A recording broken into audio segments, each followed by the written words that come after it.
Now, Safaree, I'm pretty sure when your wife tells you she's pregnant, this is not the reaction that you're supposed to have.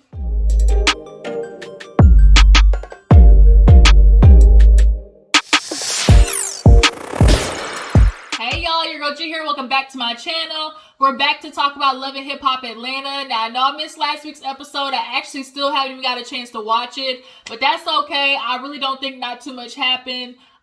So we're just going to go ahead and pop on to this week's episode and talk about what was, popping off, which is Safaree and Erica, saga continues. And Scrappy, I'm going to get into you, Scrappy, because I'm just starting to get a little bit annoyed with you getting this, reassurance from Safaree that you are deserving of a lot more than you're giving out, is what I'm trying to, I'm just not feeling this.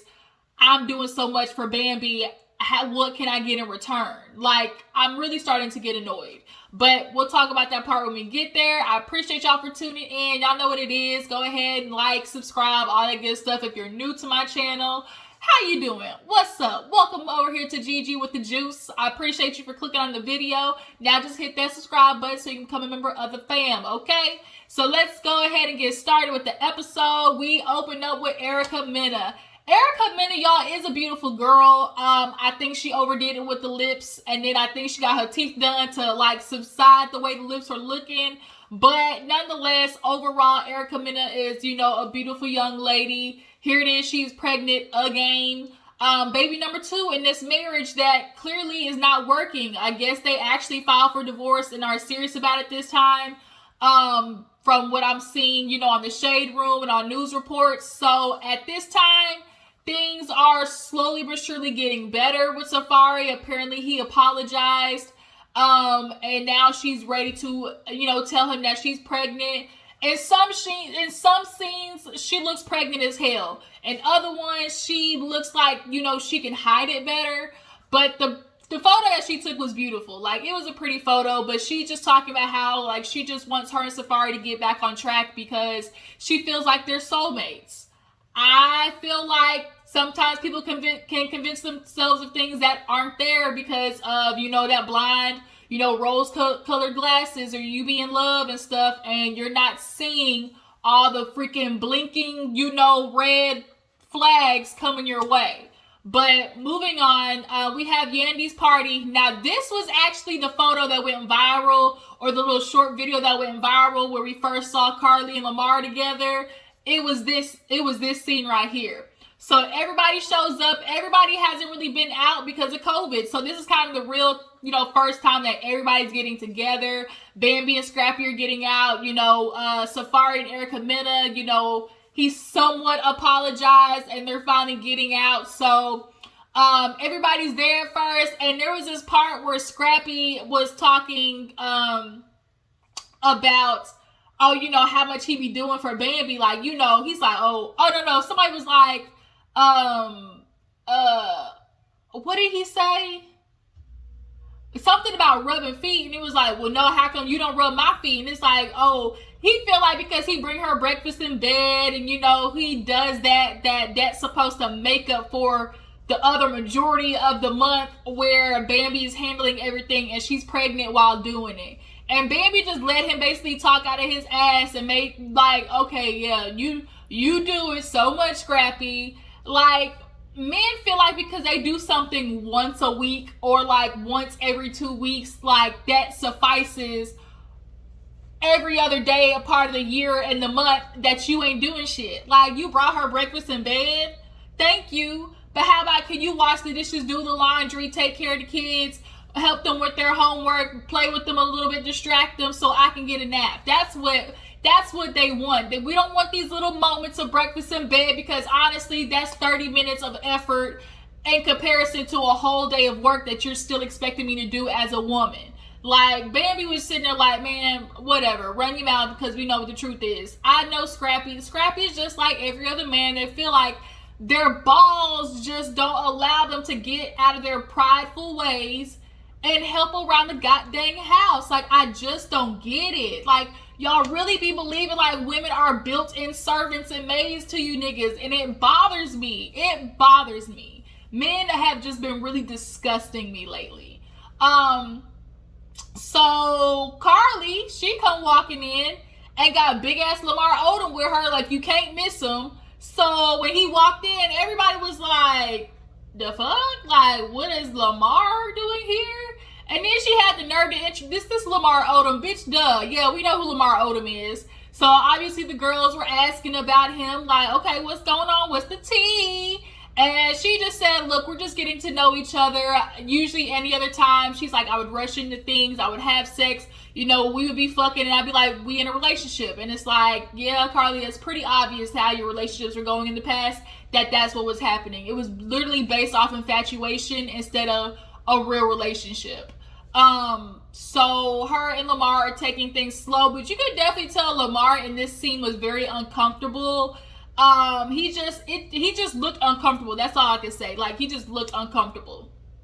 So after that, everybody goes outside and looks like Yandy got gifted a Rolls Royce from Mendices.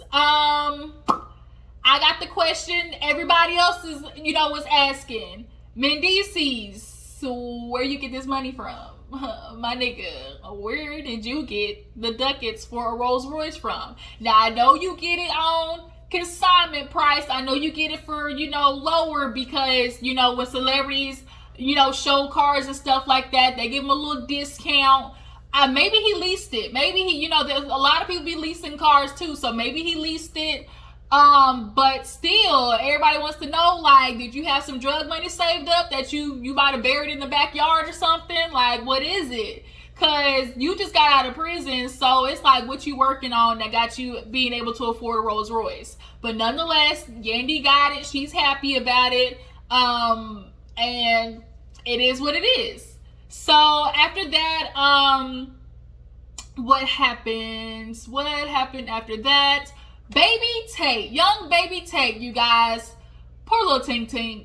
She is just doing what all young girls do. They find emotionally unavailable men and try to make something out of nothing. And all it does is emotionally, mentally, and spiritually drain you. But you do it out of this freaking picture of love that you want to have. So young Baby Tate is with this ugly ass dude, Guap Dad 4000. What the freak is a Guap Dad? Oh my gosh.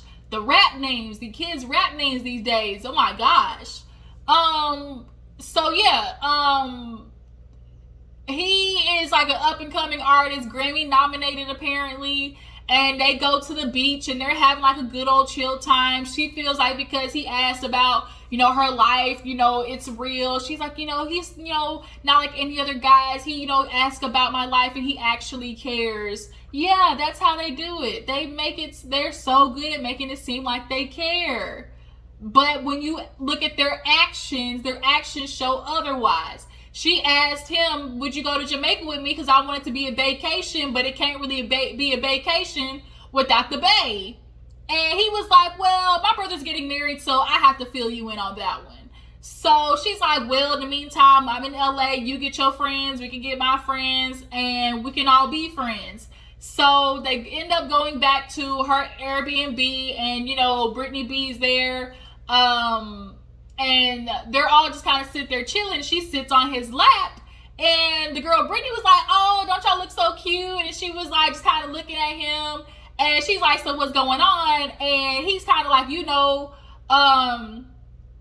things are what they are. He's like, how I move, things are open because it's already been busted open. So she's confused, like, what do you mean busted open? Because I ain't bust shit open. What you talking about? Basically, he like is dropping hints like, yeah, boo, I'm with you, but I'm still out here in these streets. I'm outside. And so she gets pissed off and it's like, there's no in between. Either you with it or you not. So then Brittany pulls her to the side and was like, girl, like, you need to read in between the lines here. Like, why are you, what is it? What is going on? And she's like, yeah, I just really want that Beyonce and Jay-Z type love, I think he could be the Jay-Z to my Beyonce. And I was like, what? Brittany even laughed. She's like, he's your Jay-Z? And she's like, yeah. And it just really made me think of that damn meme where it's like, that's your man, you gonna stick beside him? Yeah, that's my man. I love him. That's what I just really thought of, because it's like, girl, he's sitting here embarrassing you, and she's like, oh, you know, behind closed doors in private, he's so sweet, he's so loving, but every time he gets in front of people, he want to be a Casanova. Like, for a man to even disrespect you in front of people, like, shows how much he thinks of you. So then they play two truths and a lie, and he pulls some bullshit talking about, oh, I'm Grammy nominated, something else, and I'm going to Jamaica. Oh, he was born in 1991, I'm going to Jamaica. So she's like, which one's the lie? He's like, I'm not going to Jamaica. And it was like, did you really have to do it like that? Like, you couldn't pull her to the side and be like, hey, babe, I'm sorry, I can't make it. Like, it's the same day as a wedding. Like, the fact that he had to do it like that just kind of shows who he is. Like, Baby Tate, he's emotionally unavailable. Quit trying to make fetch happen. This nigga is not for you. Like, y'all, because I literally err on the side of logic most times. My emotions, them bitches is hard. I'm a Capricorn for real. We don't fuck with people. We keep you at arm's length for a while. And we keep it looking with my good eye. I keep an eye on you, right? And so, because I'm so logical and I look at a whole situation, I don't understand the ability to allow your emotions to see past what is literally in front of you. Like, I don't know how people do it. And I'm looking at young Baby Tate watching this dude disrespect her. And then for the preview for next week, it's like, but I want to be with him. You know, we could really be something. Ma'am, look at what he's showing you. He don't want jack shit from you, but for you to be his entanglement. That's it. I can't. Moving on. So, Yandy is out there with Mendices. They playing basketball with the fam. And she fills him in on Infinity basically wanting to get in contact with her after this whole Christmas debacle. They posted a picture. She felt left out. And Yandy's like, that's not even what really happened. Like, she's like, I'm upset that she's letting the world think like I abandoned her after you came home. Not gonna lie, Yandy, that's what it looked like. It looked like Mendices came home. She was out the picture. But I understand, like, if you're a foster kid, you can't be in the same home as somebody who's a convicted felon. So that in itself was a situation and an issue. So I don't know how, you know, Yandy worked herself around that, other than, like, I think she went back to her grandmother's, but it was all a whole bunch of stuff that happened in the midst of that made it a lot more difficult. So she's telling him in DC's like, oh, you know, she's gonna stay at the house. He like, nah, bruh, like, she can't stay at the house. I want to feel comfortable in my own home. I don't have to walk on eggshells, get her a hotel, and y'all meet at somewhere. I get it, but don't, like, okay, we have to understand that Yandy is the one with the connection to Infinity. Mendices isn't. All of this happened while he's in jail. So there's an adjustment period for Mendices that I'm going to give him a little bit of a grace period. But you have to extend yourself knowing that Yandy, you know, brought this girl into y'all's life. Like, you need to just make a little bit more effort. And I don't fault him for, like, making that post. And he was like, I wasn't even thinking about it, because she's nowhere on his radar. He didn't ask to foster, you know, Infinity. Like, she wasn't involved in his life any bit. So why would that be on the forefront of his brain, thinking about a girl who was nowhere in his life, like, as it was involved in Yandy's? But Yandy needs to go talk to her, and so that's what they end up doing later on. Safaree and Scrappy, they performing because Scrappy invited him to perform. I guess Scrappy got a new song or something that's making headway. So now that, you know, quarantine is over, he on the, you know, stage, ole do it, you know, and he happy to be back in the thing. You know, Safaree and his big ass furs, I know his ass hot. But they get done, and he's like, yeah, it just feels so good to be back on stage. It's like a drug. You know, it's what I do. You know, Scrappy, he like, man, I just loving it. But I got a problem with Bambi. She feeling like, oh, why you never home. He's like, and she feeling like that at the house. Why would I want to bring her out? You know, she not going to support me. And it's like, that's a lie. Like, Scrappy, if you made the effort to be like, man, babe, like, just come with me. Like, I'll get a babysitter. I have Mama D, like, watch the baby. you know, even though she's pregnant, she can come in after and support you. Like, that's just bullshit. I think you keep looking for reasons for like Bambi not to be supportive of you when she actually is in more ways than one, and you just don't want to see it because it's not how you feel it is. And Scrappy, I mean, Safaree was like, yeah, when you get home, tell her like you want your feet rubbed or something like that. He's like, man, she ain't ready to do that. But he's like, man, I just don't understand what's going on with Bambi. Like, I just feel like, you know, she not who she used to be. Nah, shit, Sherlock, she just got done having a baby and is having another one and is exhausted. The doctor told her to stay her ass off her feet all day, and here she is cooking, cleaning, doing laundry because your ass feels like you can't do it. And then so Safaree talks about, oh, he wants to get, you know, snip, ho. Like, he wants to get that vasectomy. Scrappy's feeling like, oh, buddy, they snapping your balls off. This ain't happening. A lot of men always do that. It's just so freaking, like, exaggerative. Literally, they give you a Valium and they go in between the scrotum and do literally a millimeter of a cut the little vein that produces the semen and whatnot, and then that's it. Like, so extra. But little do Safaree know his semen done already went to work and Erica pregnant at the moment. So speaking of Erica, she decided, you know, her and Safaree are on a good note. I want to do something special for his birthday. She plans this whole Jamaican thing. Actually has Spice. I remember this, you know, being on the Shade Room. Spice was performing and whatnot. You know, she brought his culture to him because he hasn't been able to go to Jamaica. But this was before the baby, because remember, Safaree ass was just in Jamaica last week while the baby was in NICU. Like, he made his ass to Jamaica all right. But he gets to the crib and two girls come and blindfold him. He like, shit, yeah, this is what I'm talking about. Women pulling me into the house, go ahead and take me to the bedroom. So he gets to the backyard and it's Jamaica's, you know, it's Jamaica mine. He's so excited. He sees the grill with the jerk chicken. Ooh, I'm so excited because my mom is actually Jamaican and she made some jerk chicken last night. When I tell you I'm about to smack on these hoes when I get in the kitchen for lunch. Oh my God. So yeah.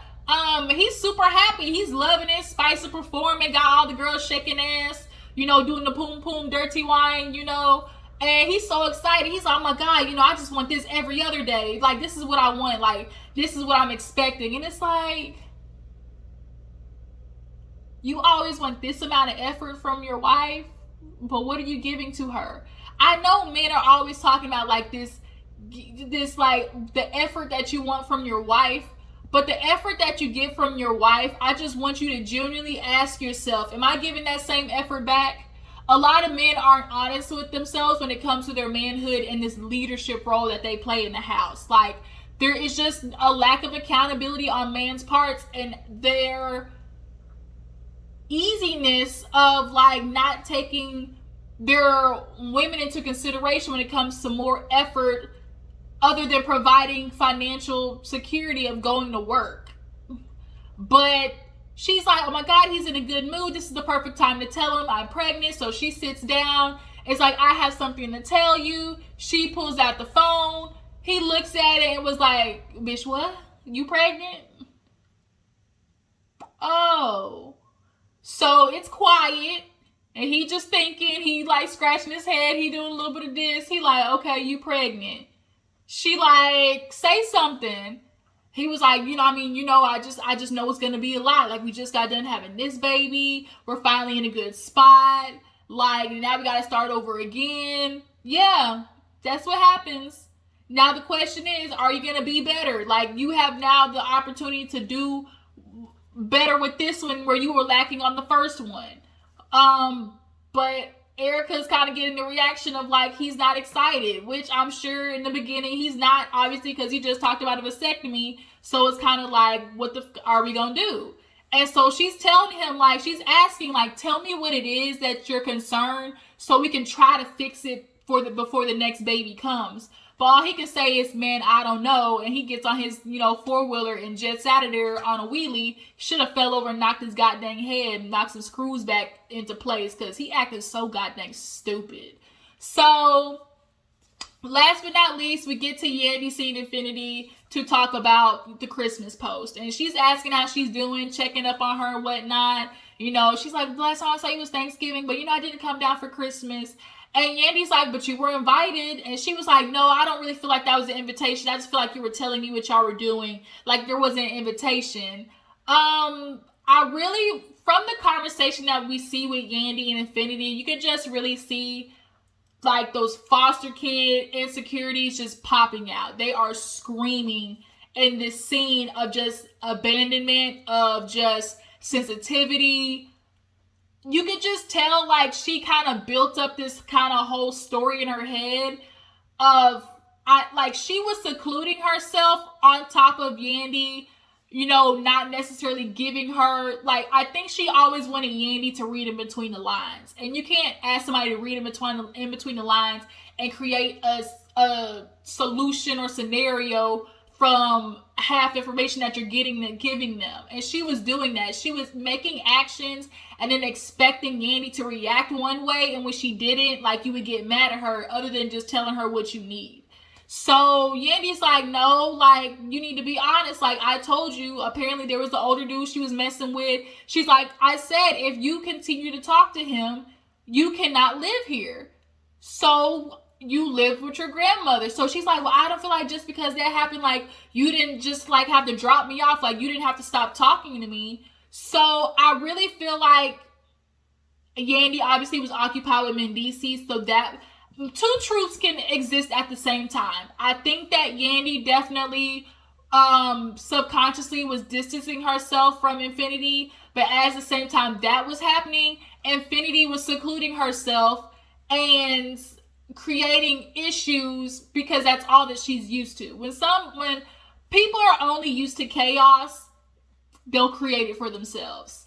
And she was like, it wasn't even about the picture, it was about the caption. Mendici's talking about, having friends and family around, that's all he wanted. And it's like, you're reading a little bit too much into that, Infinity, because the man just got out of jail. So of course he wants his friends and family around.